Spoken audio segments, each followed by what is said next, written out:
Praise the Lord! Makakaupo ng bawat sa atin. Pwede bang kamayan natin yung ating katabi at sabihin nating nagagalak ako na nandito ka.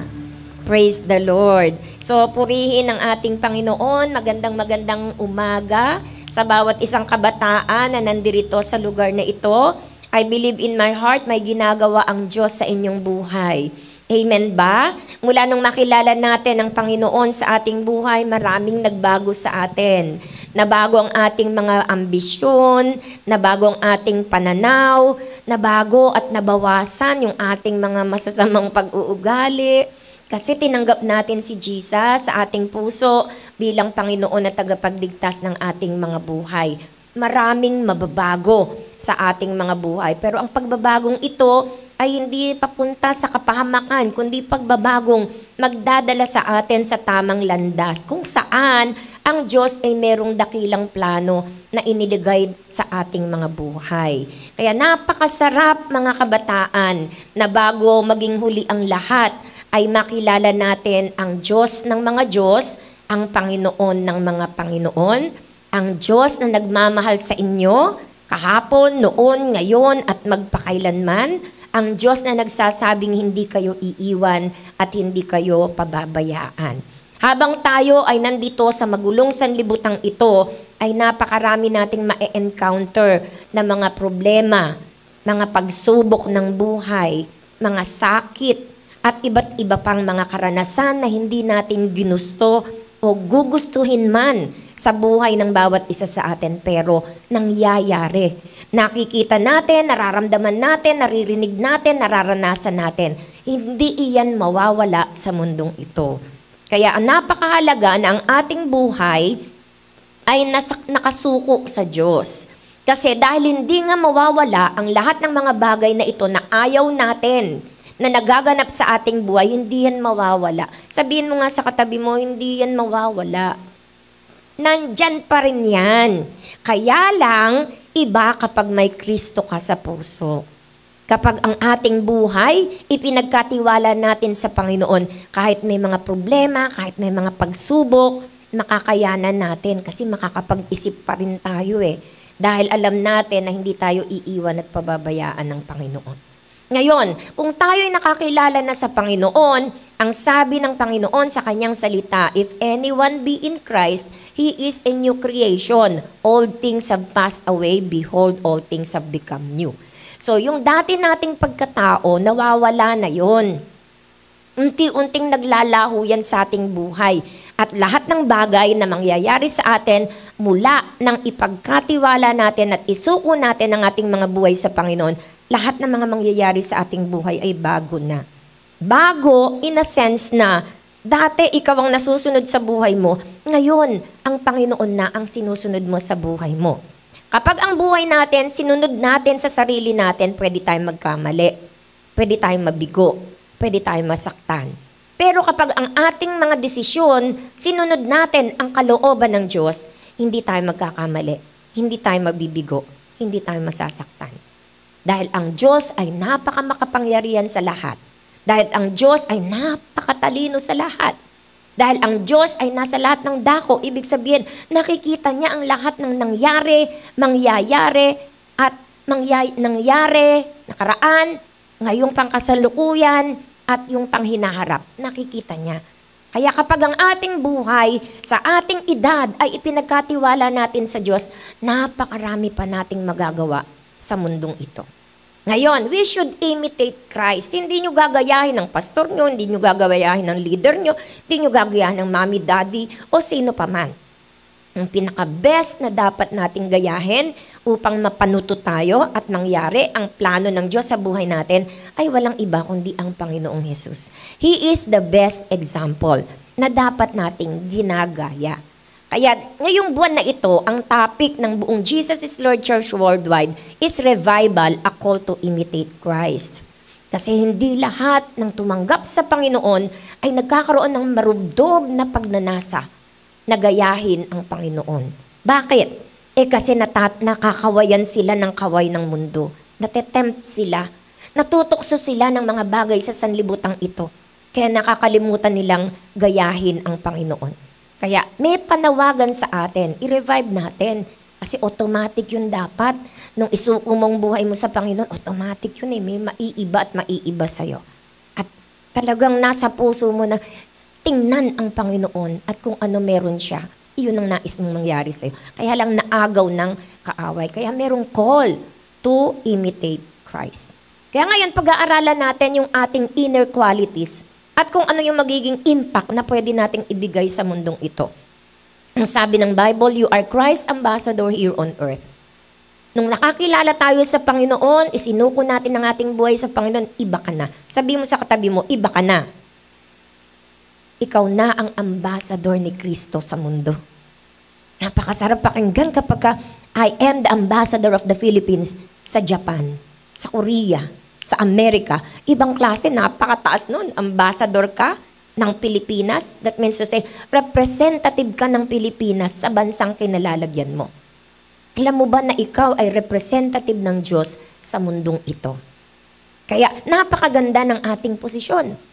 Tayo'y ambassador ng Panginoon, kaya kinakailangan mag-create tayo ng impact.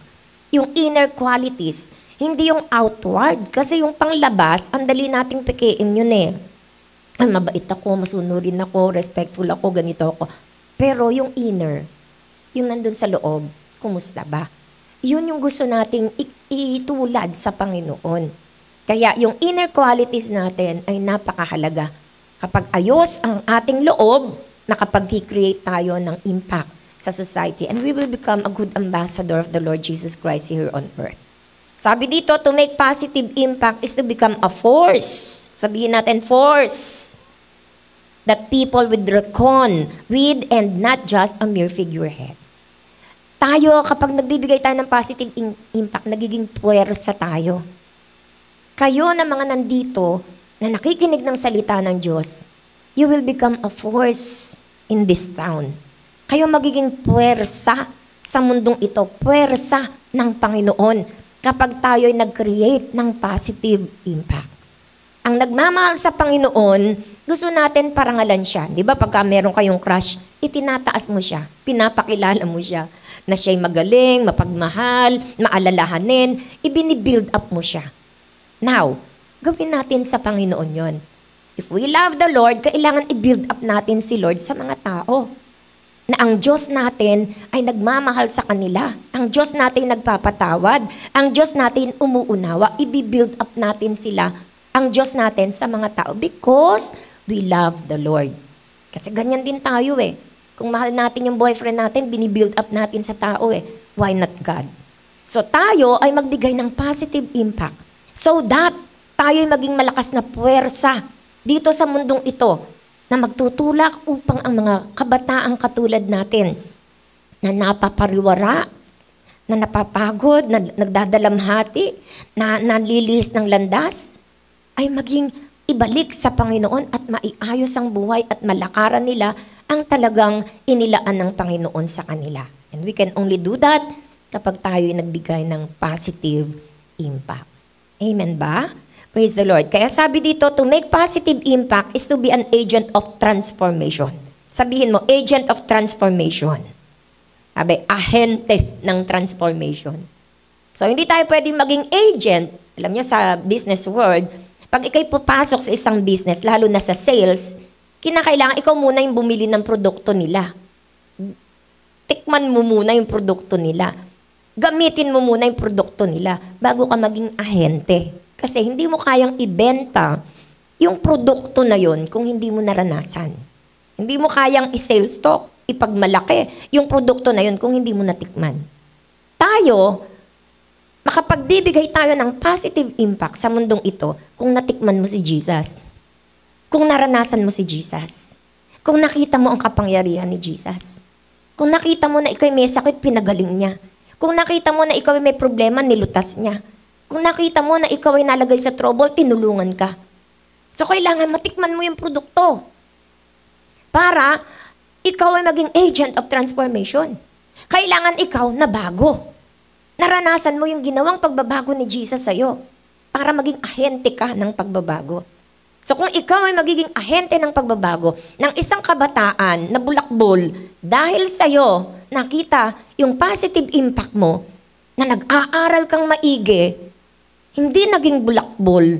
Positive yung impact na naibigay mo doon sa kabataang iyon. At natutuwa ang Diyos. You become co-workmanship of the Lord Jesus Christ. So naging positibo ka na impact doon sa mga kabataang iyon. And God is so good. Binibigyan kayo ng Diyos ng mga kasama without you knowing it.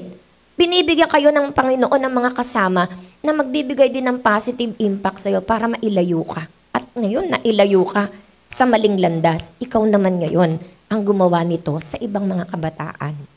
Na kung ito naranasan mo sa piling ng Panginoon, gusto ko rin itong iparana sa iba. Dahil ako iniligtas sa piling ng Panginoon, gusto ko rin may mga kabataan katulad ko dati ang mailigtas. So you become agent of transformation. Kaya you make notable impression upon people's hearts and minds. Then you make a positive impact. So nakikita nila yung transformation mo kaya nagkakaroon ka ng positive impact. So why you must make an impact? Bakit? Bakit kailangan magbigay pa ako ng impact sa aking mga kapwa kabataan? Una, you are important to God's plan on earth. Kasi may dakilang plano ang Diyos sa buhay ng bawat isang tao. And you, as a young people, merong plano ang Diyos sa buhay nyo. You do not exist just to exist alone. Hindi ka nag-exist dito para lang mag-exist at mabuhay, maranasan ang mundong ito and then mamatay. Hindi ganon ang plano ng Diyos sa'yo. Sabi ng Jeremiah 29:11-13, alam po natin yan. For I know the thoughts and the plans towards you. Ang Diyos ang nakakaalam ng plano sa buhay mo. Ang Diyos ang nag-isip ng plano sa buhay mo. And to give you unexpected end. Kaya kung ang ating end ngayon, as of now, ay hindi maganda, hirap, sakit, no? Distractions. Ang nangyayari sa'yo, this is not your end. Ang end mo na nakadepende sa plano ng Diyos is expected good.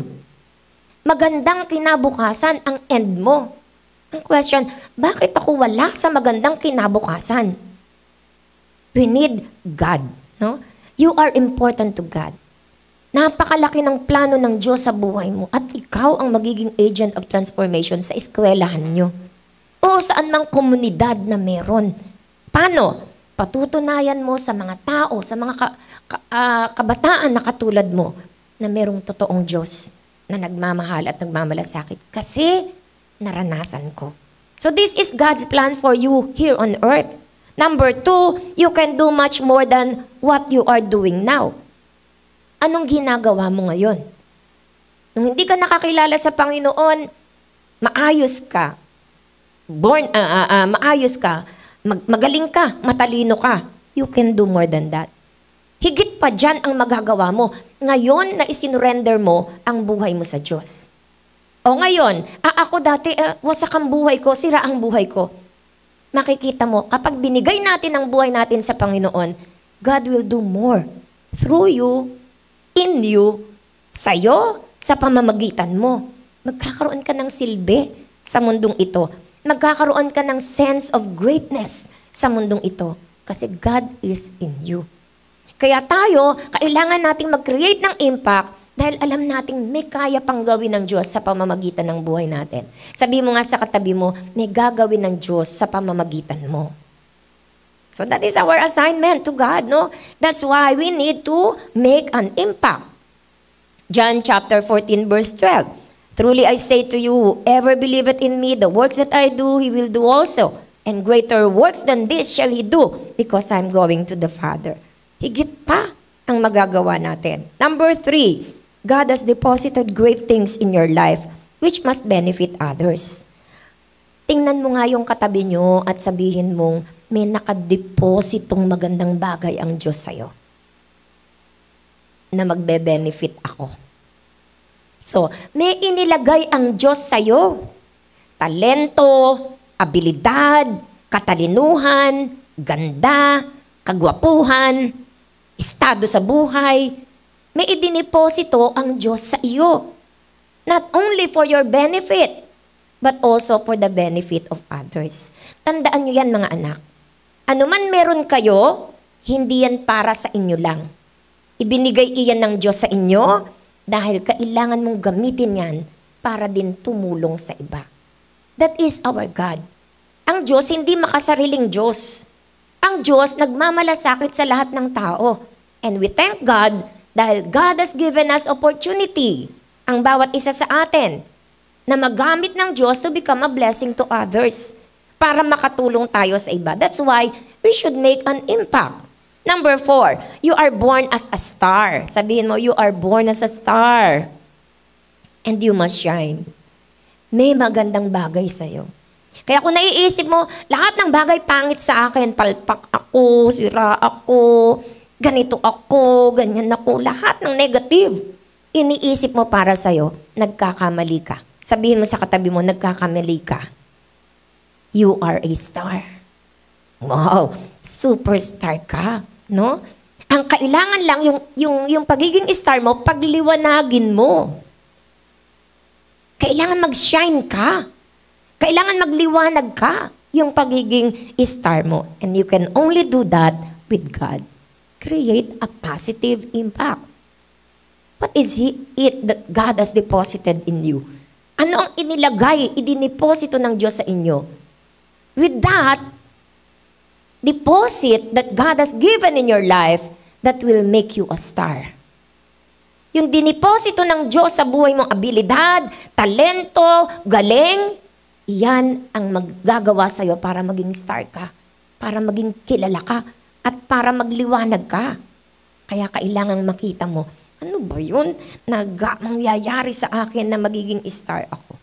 Number 5, your impact here on earth determines your reward in heaven. Tandaan nyo to mga kabataan. Nung ako'y kabataan nyo, napakarami kong ginagawa sa mundong ito to satisfy my life. To satisfy my desire. Lahat ng gusto ko gagawin ko. Kung ano gusto ko makamtan, kukunin ko. Because I want satisfaction. I want to satisfy my desire. Kaya lahat gagawin ko para lang masatisfy yung desire ko. But when I surrender my life to the Lord Jesus Christ, ang gusto ko na ngayon na isatisfy ang Panginoon. Kaya from then on, ang naging motto ko, ang naging principle ko is do anything that will give impact in heaven. Gawin ang anumang mga bagay na ang impact ay hanggang langit. Alam niyo ba na lahat ng ginagawa natin dito sa mundong ito, mawawala yan. Mawawala ng kabuluhan. Pag namatay tayo, hindi mo madadala ang lahat ng bagay na ginawa mo nito except what is done for Christ. Yun lamang mga ginawa natin na bagay para kay Kristo. Yun lamang ang kasama nating mabibitbit papunta sa langit. Dahil isang araw, tayo'y huhusgahan ng Diyos. Palalapitin tayo isa-isa at tatanungin, padadaanin sa apoy ang lahat ng bagay na ginawa natin para sa Kanya. At kung ito'y ginawa natin ng tama, lalagpas yan sa apoy, kikinang. Di ba ang ginto, para kuminang, kailangan padaanin sa apoy. Ganon din ang ating mga ginawa dito sa lupa. Lahat yan padadaanin sa apoy ng Diyos. Pag kuminang, ginto talaga. Pagka nasunog, kahoy pala ang materyales na ginamit natin sa lahat ng bagay na ginawa natin dito sa lupa. Mga anak, merong rewarding sa langit. Merong rewarding after life kung tayo'y born again. Kung tayo ay nagsuko ng buhay sa Panginoon, that's not enough na tayo ay born again, na tayo Kristiyano. Dahil meron din tayong reward na iniipon para pagdating sa langit. Alam nyo ba kasi, pagdating natin sa langit, may rewarding yan. Isa-isa tayong lalapit, bibigyan tayo ng award ng Lord in a form of crown. At yung corona na yon, maiipon mo yon. And then time will come, merong seremonya doon na gagawin na lahat tayo pipila uli, yung crown na yan, huhubarin natin, iaalay natin sa Panginoon. That's a time of rejoicing. Pero kung ang ating mga bagay na ginawa dito sa mundo ay hindi naging kalugod-lugod sa Diyos, tupok lahat yan. Walang matitirang corona sa'yo. Pagdating ng pag-aalay, wala tayong maiaalay. Kaya, once na naborn again tayo, make it your point na you will invest in heaven. Na meron kang aabutan na reward mula sa langit. Number 6, you must be a voice and not an echo on earth. Ang echo, ginagaya, di ba? Kay, di ba? Ganun yung echo. Hello, hello, hello, hello, hello. Ginagaya lang. Dito sa mundo, maraming tinig na sumisigaw. Ibig sabihin yan, be not conformed to this world, but be ye transformed by the renewing of your mind. Romans chapter 12, verse 1 and 2. Hindi ka echo sa mundong ito. Tinig ka. Hindi ka echo na kapag narinig mo yung ganon, isisigaw mo rin.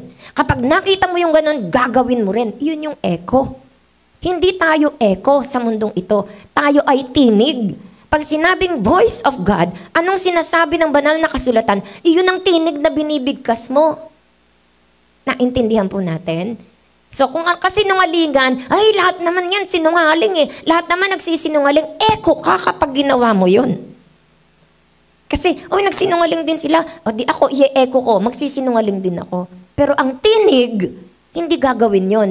Kasi ang sabi ng salita ng Diyos, ang mga sinungaling ay pupunta sa impyerno. Ay, hindi ko gagawin yan. Kasi tinig ako.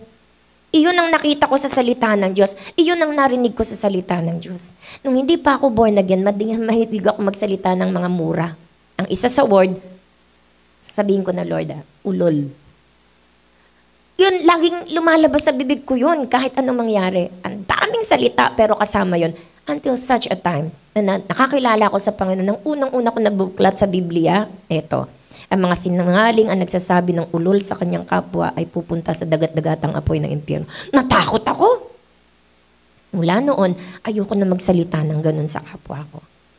Kasi ang sabi ng Biblia, pupunta ng impyerno. Sino ba naman ang gustong pumunta ng impyerno? So I become a voice. I become a voice. Kung sasabihin ko lagi yung word na yun, dahil sinasabi ng iba, I am an echo. Pero I become a voice because of the word of God. Kaya hindi ko yun sasabihin. Kasi naging tinig na ako ng salita ng Diyos. Number 7. You must be a contributor, not just a consumer. Kung gusto natin magbigay ng impact sa mundong ito as an ambassador of the Lord Jesus Christ, we must be a contributor. Ang contributor, may idinadagdag ka. No? May itinutulong ka. Ang consumer, kinakain mo lang. Tanggap ka ng tanggap. Tanggap lang, tiga-tanggap. Pero hindi ka nagbibigay. Ang nagkikreate ng impact, nagko-contribute. Nagdadagdag. Nakita ko, may kailangan gawin. Sali ako. Tulong ako. Contributor ka. Pero kung sige, ano pa, libre? May bibigay ka sa akin? Consumer ka. Para magkaroon ng impact, you must be a contributor. We have all the talents. Meron kayong mga talento, maganda boses mo, be a contributor. Kausapin mo mga KKB, pwede po bang sumali sa pagkanta? Kasi maganda yung boses mo. Kaya kong i-contribute yung boses ko. Magaling ako magsayaw, pwede po bang sumayaw? Contributor, not just a consumer. So kung ano yung meron tayo, ikino-contribute natin and we make impact. At nakapag-create tayo ng impact. Sabi mo sa katabi mo, be a contributor, not just a consumer. Amen po ba? Malulugod ang Diyos sa atin yan. Number 8, you must be among the best and not just among the rest. Ang anak ng Diyos, we aspire for the best para magkaroon ng impact. Kaya kasi, you are ambassador of the Lord eh. Kaya hindi ako pwedeng, nung nag-aaral ako, I see to it na hindi ako mapupulaan ng mga kaeskwela ko. In my grades, hindi pwede. How can I share the gospel of the Lord Jesus Christ kung bagsak ako? Pero alam niyo ba, hindi ako matalino, mga anak. Pero the Lord knows the desires of our heart. Ang verse na ginamit ko, seek first the kingdom of God and His righteousness and all these things shall be added unto you. Matthew 6:33. Kaya inuuna ko lagi ang Panginoon. Hindi ako matalino, inuuna ko lagi ang Panginoon. But that verse manifests in my life. Na kapag kailangan ko na sa pag-aaral, kino-quote ko yan, Lord, sabi mo, unahin kita. Idadagdag mo ang kulang sa akin. Give me wisdom in studying. And God manifest that verse in my life. Ay, naku, buhay ko po yan, Matthew 6:33.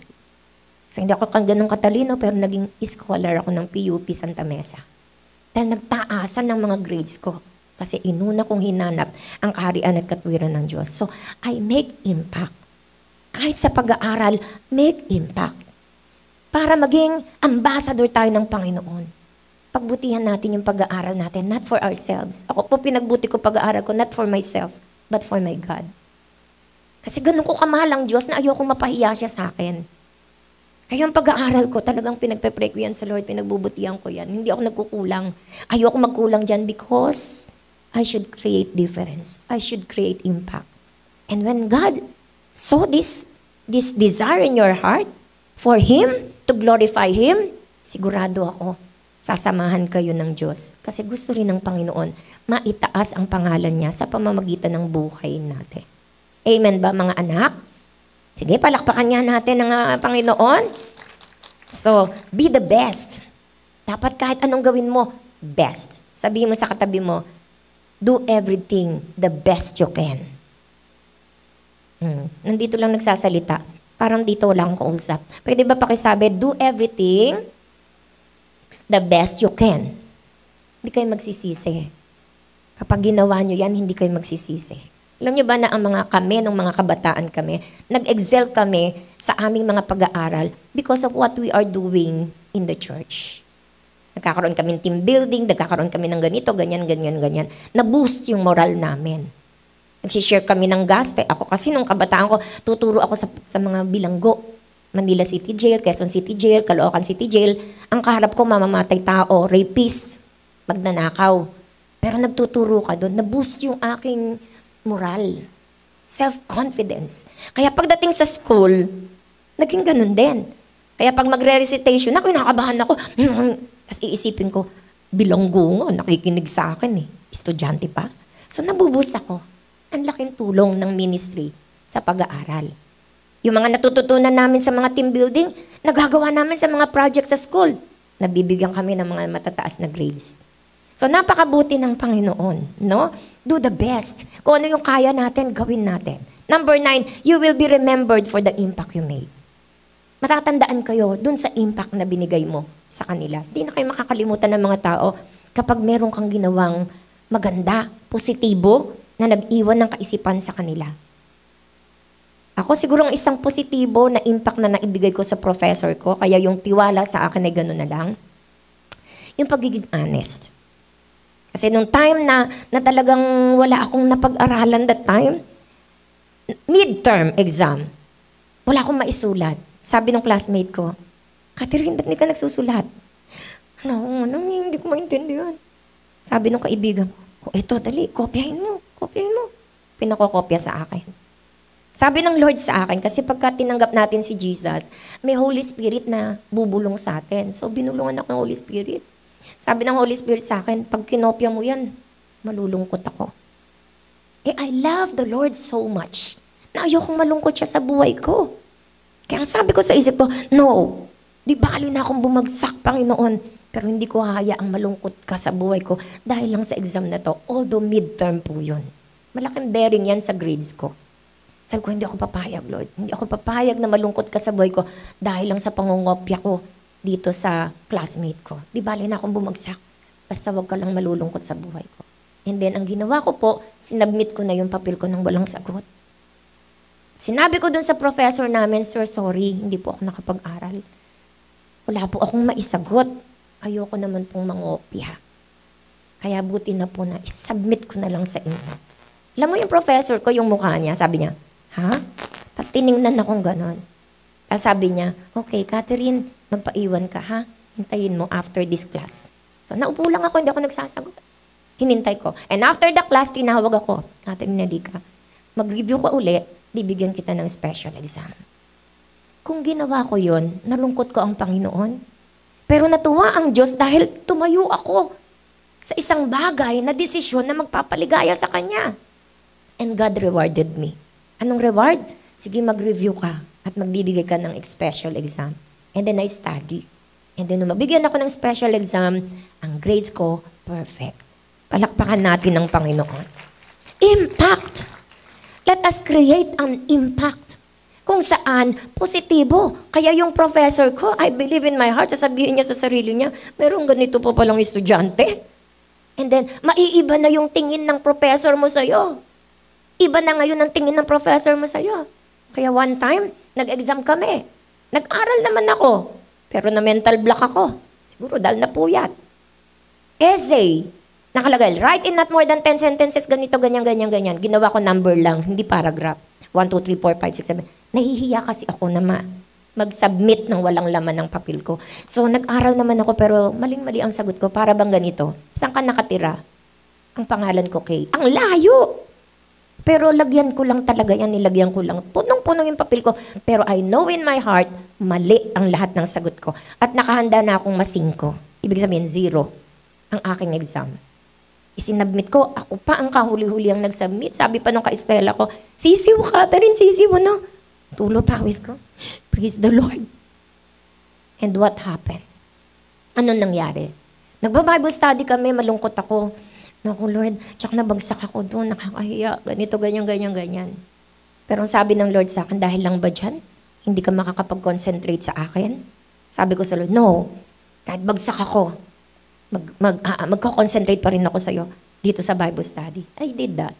And then, nung ibigay na yung mga test paper na yan, pumunta ako sa harap, nakita ko kasi lumilipad, tinitingnan lahat eh. Peres ako, kahuli-hulihan. Ako na, pag tinignan, mababanderang 5 ako, bagsak ako. So, nahiya ako. Pumunta ako sa harap, tabi. Nung tawagin ang pangalan ko, kinuha kong test paper ko. Pero hindi ko na tinignan kasi ayokong madismaya. Tapos bumalik ako sa upuan ko, nakataob lang yung test paper ko. And then parang nakita ko sila, nainggit ako, tinitingnan nila yung papel nila. Ginanon ko yung paper ko. Sabi ko, ba't ganun? Parang puro check. Tapos dinahandaan ko. Alam nyo, pagtingin ko, check lahat. Perfect. Pero mali yun. Kaya lang sabi ng Lord sa akin, eh di syempre sisigaw na ako. Sabi ng Lord, control yourself. Kasi pag sumigaw ka, titingnan ng mga classmate mo ang papel mo. Ikukumpara nila sa papel nila. Mali lahat yan, masisiro ka. Kaya tumahimik ka. Kaya tumahimik ako. Nung pauwi na ako, sabi kong gano'n, kumakandirit ako sa tuba. Lord, anong ginawa mo? Ba't ako na perfect? Mali yun, Lord. Sabi ng Lord sa akin, Catherine, Kay, sabi niya gano'n, kilala ka ng professor mo. Alam ng professor mo na lagi kang nakaka-perfect. Nung papel mo na yung checkan, antok na siya. Kaya nung makita yung pangalan mo at nakitang puno yung papel mo, chinekan niya lahat. Amen? Palakpakan natin ng Diyos. God is a miracle-working God. I have proven that in my study. I have proven that in my life. Na hindi ka mabibigo kapag katotohanang itiniwala mo ang buhay mo sa Panginoon. You will be remembered in the impact that you have made. Because positive yung ginawa. Number 10, you have to make impact because God is the God of impact. God is a God of impact. At ini-imitate natin, walang iba kundi ang Panginoon. Piniplease natin, walang iba kundi ang Panginoon. Kaya we are doing this not for ourselves. We are doing this for God. And because of that, ang Diyos ay natutuwa. Anong sabi ng Panginoon? Go into the world and make disciples of me.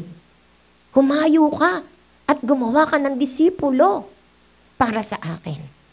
Ako'y napakataray kung hindi pa ako born again, napakataray. Lahat ng mga nakatira sa paupahan ng nanay kong bata, takot sa akin. Sinisigawan ko, binubuhusan ko ng tubig. Kaya lahat sila'y takot sa akin. At wala akong pakialam sa kanila na umuupa lang kayo sa amin eh. Sasabihin ng mga bata, pag binuhusan ko ng tubig, umakyat kasi sa puno ng alateres. Eh akin yung alateres na yun eh. Tapos pagka sinigawan, baba! Tapos bubuhusan ko ng tubig. Tumbago namin sa nanay namin. Sige, lumayas kayo lahat. Ganun ako kamata pobre that time. Pero nung nakakilala ako sa Panginoon, sabi ng Lord sa akin, one time, nandun ako sa kwarto ko, nagbabasa ng salita ng Diyos, bumaba ka, puntahan mo yung mga bata. Kasi mura sila ng mura, katulad mo dati. Sharean mo sila ng Word of God. Bumaba ako. Pagbaba ko, hello! Sabi ng mga bata, ay. Nagtago lahat sa mga bahay nila. Natakot sa akin. Pero in the long run, nasharean ko ng Word of God at binago sila ng Panginoon. So tayo, mga kapatid, mga anak, go into the whole world. Make disciples of all nations. Ipahayag natin ang kabutihan ng Diyos. Anong ginawa ng Diyos sa buhay mo? Ikwento mo. No? Maging si Jesus, ganyan ang ginawa. Pero bakit hindi tayo nakakapag-create ng impact? Ba't wala tayong nagiging positive impact na naibibigay sa mundong ito? Because of some obstacles, no? May mga obstacles, may mga hadlang. Ano yung una? Lack of vision. Hosea 4:6. Kapag wala tayong pangitain, Ang pangitain, ibig sabihin, 5 years from now, ano gusto mong makita sa buhay mo? 5 years from now, anong gusto mong makita sa pag-aaral mo? 5 years from now, anong gusto mong makita sa family mo? 5 years from now, anong gusto mong makita sa ministry mo? That is vision. So dapat meron tayong ganun. Kasi pag wala tayong ganun, wala tayong gagawin. My people are being destroyed for lack of knowledge. Napakahalaga ng vision. Every day, sasabihin mo, anong gusto ko mangyari ngayong maghapon? Dapat meron kang ganun. Para alam mo kung saan kang direksyon pupunta at anong gagawin mo. So that you can create impact. Pag wala kang vision, hindi ka makapag-create ng impact kasi itataboy ka lang ng kahit na anong hangin na pumunta sa'yo. Mapunta tayo dito, sige! Kapagkatapos nito saan? Sige! Sige! Natapos ang maghapon, walang nangyari sa buhay natin because we have no vision. Hindi mo alam kung anong gusto mong mangyari sa buong araw na yon. Number 2, ignorance. Sabi ng Proverbs 22 verse 3, the prudent see danger and take refuge, but the simple keep going and pay the penalty. So ang mga may alam, ang mga matatalino, ay nakikita kaagad nila kung ano yung panganib. Kasi nag-iisip sila, hindi lang yung present, pati future. Kaya kitang-kita nila ano yung panganib. Pero yung mga ignorante, hindi nila nakikita kung ano yung panganib. Hindi nila nadidiscern kung ano yung balak gawin sa kanila, ng kapwa nila. Kaya sabi, the ignorance is a disaster. Nakakatakot kapag wala tayong alam. No? Pero kapag may alam tayo, nakikita mo kaagad yung danger.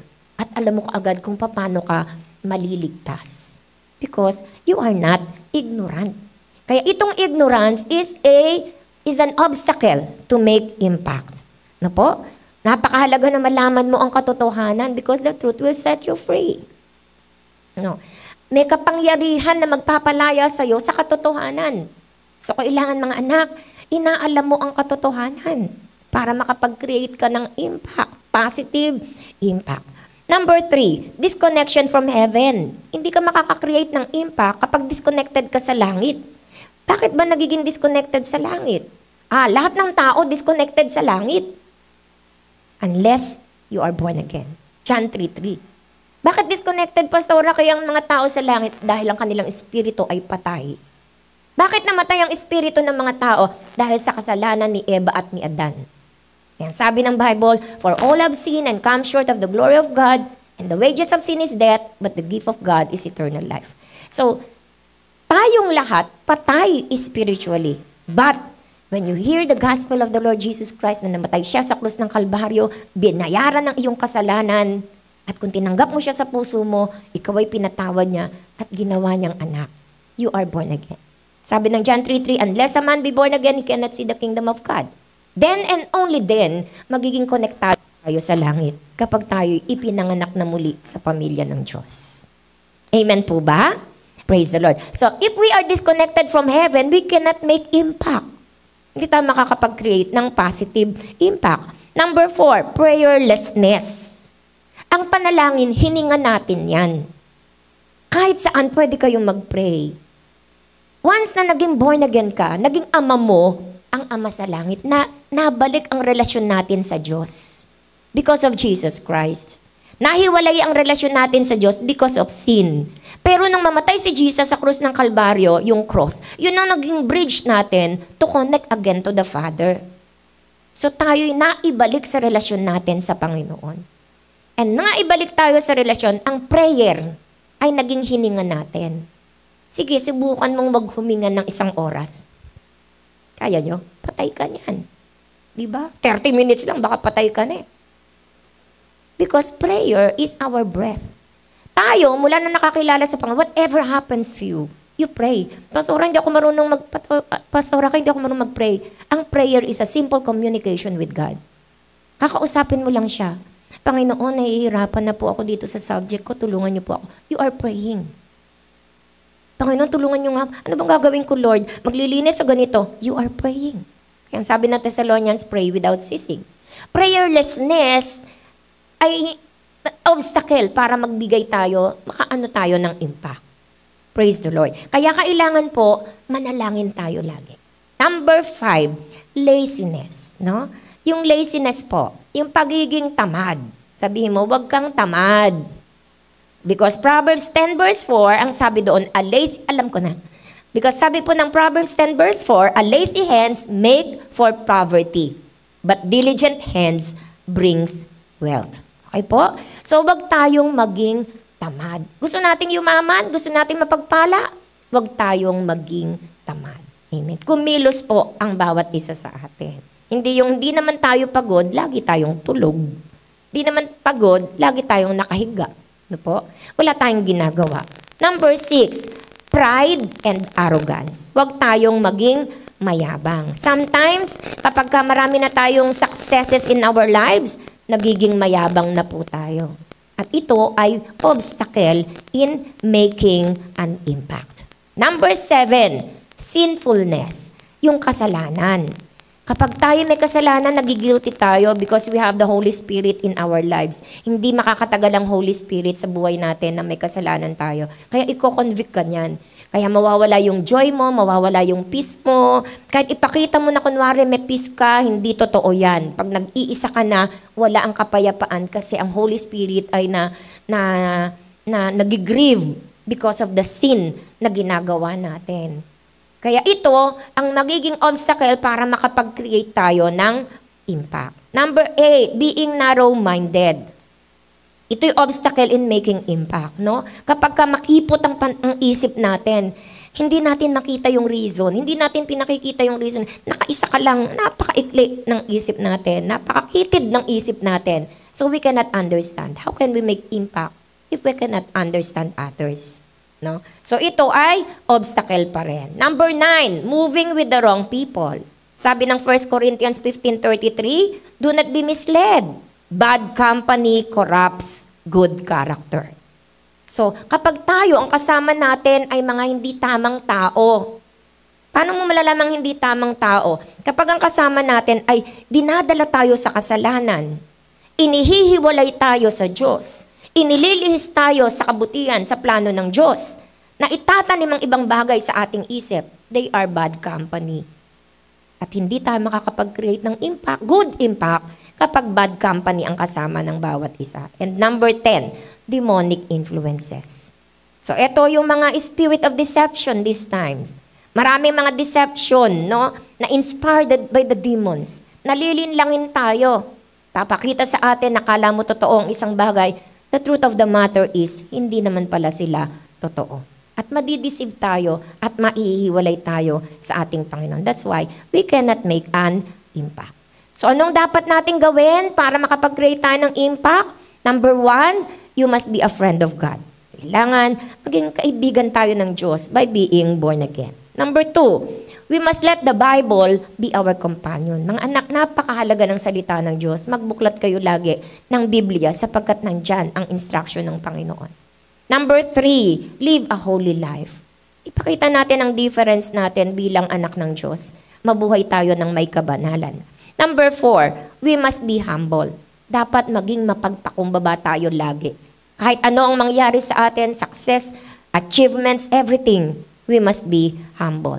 Number 5, we must read, study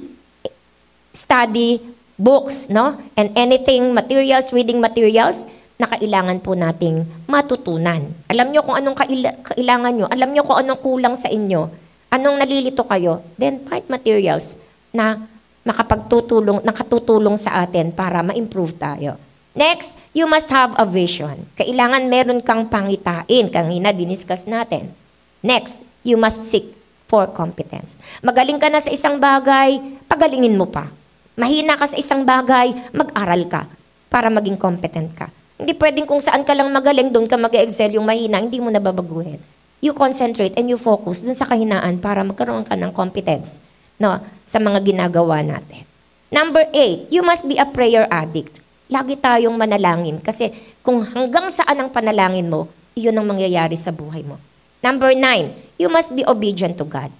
Kahit kanino pa man, dapat tayong maging masunurin sa Diyos. Kahit kailan hindi magkakamali ang Diyos. Kaya kung tayo susunod sa Panginoon, mapapanuto ang ating mga buhay. Number 10, you must seek to live an exemplary life. Bilang mga anak ng Diyos, siguraduhin nyo na kayo, pag nabuhay, magiging magandang halimbawa sa inyong kapwa. I-aim nyo yan, i-goal nyo yan. No? I must be a good example to my friends. Na kayo maging mabuting halimbawa sa inyong kaibigan. Number 11, you must invest your personal growth. Palaguin nyo yung sarili nyo. Tingnan nyo, saan ako dapat ma-improve? Sa character ko? Sa pagpapasya ko? Sa pakikipag-communicate ko? Saan ako dapat ma-improve? Sa sarili ko. So, kinakailangan mag-invest din po tayo kung paano tayo magkakaroon ng personal growth. And number 12, pray for anointing. Without the anointing of the Lord, we can do nothing. So, pray for the anointing. And number 13, we must embrace change. Kung kinakailangan may mabago, hayaan nating mabago. Yakapin natin. Hindi yung, ganito na ako nabuhay, ganito rin ako mamamatay. Eto na ako talaga eh. Wala nang nangyayari. Ako talaga to eh. Hindi pwede yun. Embrace change. No? Dahil choice natin, yung pagbabago po na yun. And then, pursue a life of excellence. In everything you do, gawin nyo yung excellenting bagay. Strive for it. Huwag kang gagawa ng bagay na pwede na. Gawin natin itong basta pwedeng-pwede. Pag tinanong mo yung sarili mo matapos mong gawin ng bagay, hihinto ka, sasabihin mo, anak, okay na ba to? Pag ang sagot ng sarili, pwede na yan. Hindi yan excellent. Pero pag tinanong mo yung sarili mo, after doing such a thing, pwede na ba to? Pwede to. Excellent siya. Kaya mga anak, tayong lahat ay may iba't ibang klaseng tao, no? Kategory ng tao. Gusto kong tingnan nyo lang kung saan kayo. Those who never discover who they are. Nakilala mo na ba kung sino ka? Nadiscover mo na ba ang sarili mo? Number 2, those who do not know what is happening. Ikaw ba yung tao na hindi mo alam kung ano nangyayari sa kapaligiran mo? Kaya hindi mo naintindihan ang paraan ng buhay. Number 3, those who watch things happening. Na nanonood ka lang kung ano yung nangyayari sa kapaligiran mo. Pero wala kang pakialam. Ikaw ba yon? Those who make things happen. O ikaw yung tao na kahit hindi kaya, mangyayari. I will make things happen. Ito daw yung nais ng Panginoon. Those who can make things happen. Next, those who struggle endlessly. Wala ka nang ginawa kundi mag-struggle. Lahat na lang ng ginawa mo. Nangyari sa buhay mo, puro struggle. Next, there are 0 people. No. Itong 0 people, basta they are the ones that just there and nothing is happening. Nandyan lang pero walang nangyayari. Walang impact. Next, we have the not enough people. Ikaw ba yung lagi na lang hindi kasya? O ikaw ba yung just enough people? Na pwede na rin. O ikaw ba yung successful people? O ikaw ba yung outstanding or significant people? Alin ka doon? Anong category ka nakabilong dun sa lahat ng yon? We must make impact. No? We must make impact in this life by reviewing our inner character. Gawin natin ito. No? Kasi 3 bagay lang po about giving impact in our lives. Number 1, you can have no impact. Yung kahit nandiyan ka, wala kang dating. Kahit pumasok ka, hello, wala kang dating. O kaya naman, you can make a negative impact. Yung pagpasok mo sa kabarkada mo, yan na naman ang reklamador, yan na puro problema yan. Walang bukang bibig, kundi problema. O ikaw yung, ayan na siya, magkakaroon tayo ng pag-asa. Those who make positive impact. Sana lahat tayo doon sa pangatlo, that we can make a positive impact. Na kapag dumating tayo sa isang lugar, nabubuhayan ang mga tao. Nagkakapag-asa ang mga tao, nagliliwanag ang mga tao because you have positive impact. Then and only then we can say that we are conforming in the image of Christ and we become God's ambassador here on earth. You represent the King of Kings. You represent the Lord of Lords. Hindi biro ang inire-represent natin dito sa mundong ito nung tanggapin mo si Jesus sa puso mo bilang Panginoon na tagapagligtas ng iyong buhay. And we have the obligation to lift up the name of the Lord Jesus Christ in our lives and through our lives. Sa pamamagitan ng buhay natin, maitataas, mapaparangalan ang ating Panginoon. Nawa, mga anak, mga kabataan, hindi nyo pagsisisihan ang paglapit nyo sa Diyos. Hindi nyo pagsisisihan ang paglilingkod nyo sa Panginoon. Bago kayo, naranasan ko ang nararanasan nyo. At nagdesisyon ako na ibigay ang buhay ko sa Diyos at sundin ang kalooban ng Diyos sa buhay ko. And here am I now. Wala akong pinagsisihan at hindi ako nagkulang dahil ang Diyos ang aking Panginoon at tagapagligtas. And I am praying na kung tayo man ay magsusurrender 100% of our lives sa ating Panginoon, hindi kayo magsisisi. Time will come, tatayo rin kayo sa harapan ng mga tao at sasabihin nyo rin sa mga kabataan, hindi ko pinagsisihan ng aking buhay ay ipinagkatiwala ko sa Diyos. Heto na ako ngayon. Pwede bang tumayo tayong lahat at tayo ay dumako sa panalangin sa ating Panginoon? I don't know kung saan tayo nag-i-struggle. I don't know kung ano yung mga problems nyo bilang kabataan. Hindi ko alam kung ang problema ba natin ay sa sarili natin, ang problema ba natin ay sa pamilya natin o sa pag-aaral natin, sa kaibigan natin, sa relationships natin. Hindi ko alam kung anong nagpapalungkot sa inyo. Hindi ko rin alam kung anong nagbibigay sa inyo ng kawalan ng kapayapaan. Hindi ko rin alam kung ano ang nangyayari sa buhay natin na nakangiti tayo panlabas pero pag nag-iisa na tayo, umiiyak tayo at nalulungkot tayo. Hindi ko rin alam kung meron ng sawang-sawa na sa inyong mabuhay na gusto niyang matapos ang buhay niyo. Pero nais kong sabihin sa inyong lahat na mahal kayo ng Diyos. May plano ang Panginoon sa buhay niyo kaya nandito kayo. Gusto ng Diyos, marinig niyo ang tinig niya. Sabi ng Panginoon sa kanyang salita, kung maririnig mo ang tinig ko, huwag mong patigasin ang iyong puso. Ngayon ang araw ng kaligtasan. Bukas, maaaring ito'y maging huli na. Kaya sa oras na ito, umawit tayo sa Panginoon, all you have to do is to surrender all to God. Isuko nyo lang lahat ng kapigatian, lahat ng problema, lahat ng alalahanin, lahat ng kalungkutan. Isuko nyo lang lahat ang mga bagay na ito sa Panginoon. And I believe in my heart, God will prove to you na hindi ka niya pababayaan at iiwanan. And God will start working in you. Magsisimula ang Diyos na kumilos sa iyong buhay at mararanasan mo ang mabuhay na kasama ang Panginoon.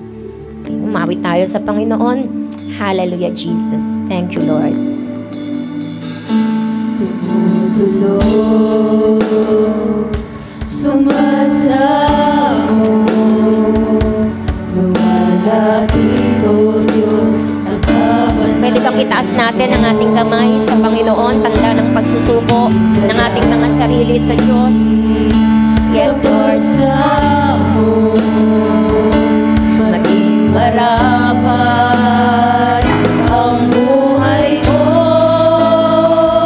Ang buhay ko'y sa'yo lamang iaalay. Buong lakas bawat bitik ng puso ko. Ang buhay ko'y sa'yo lamang ilalaan.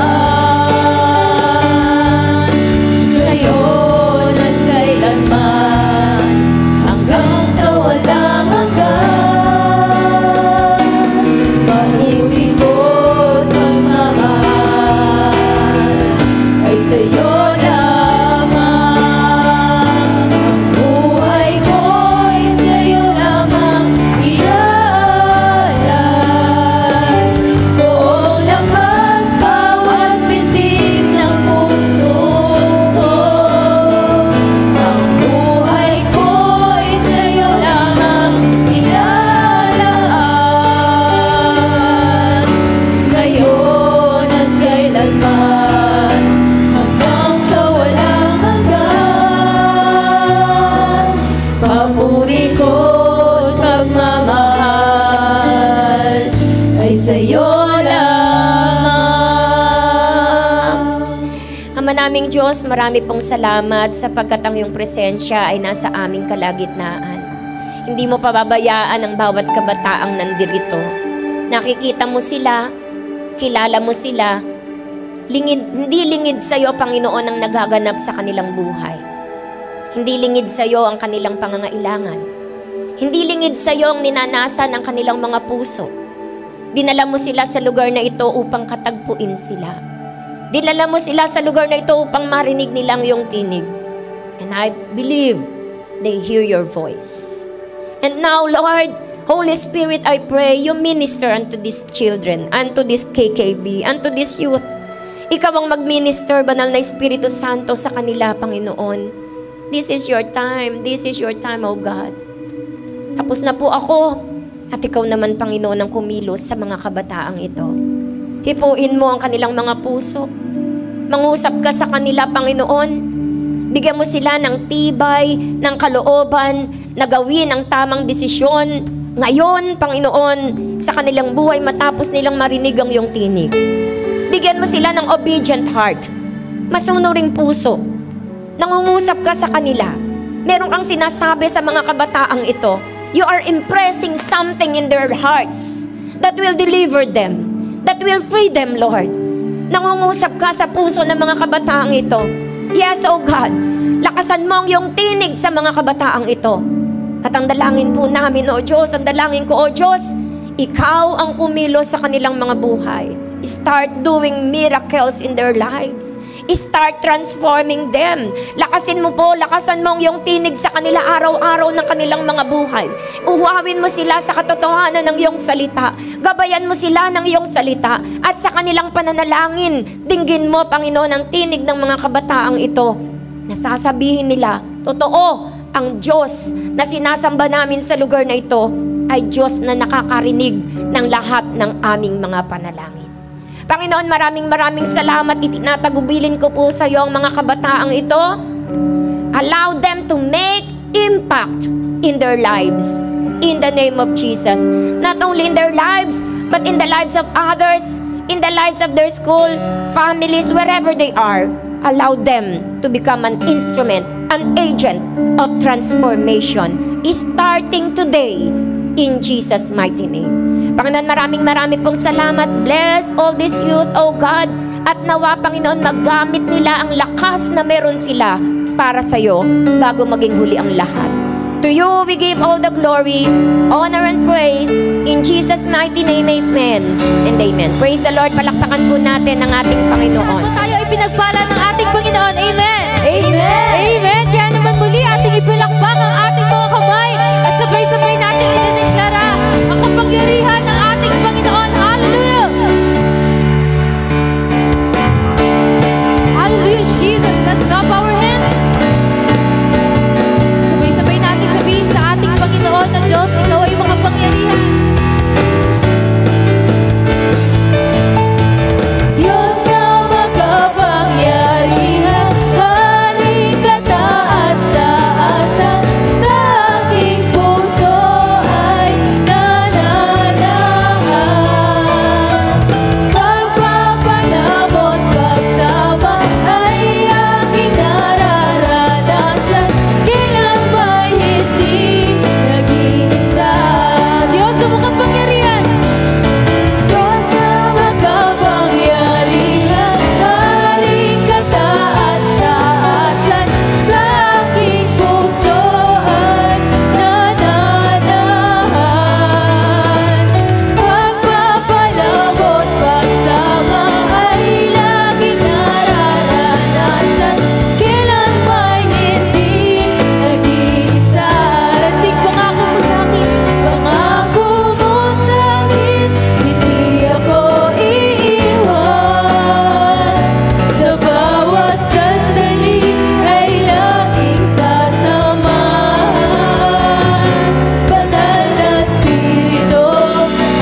Jesus. Hallelujah.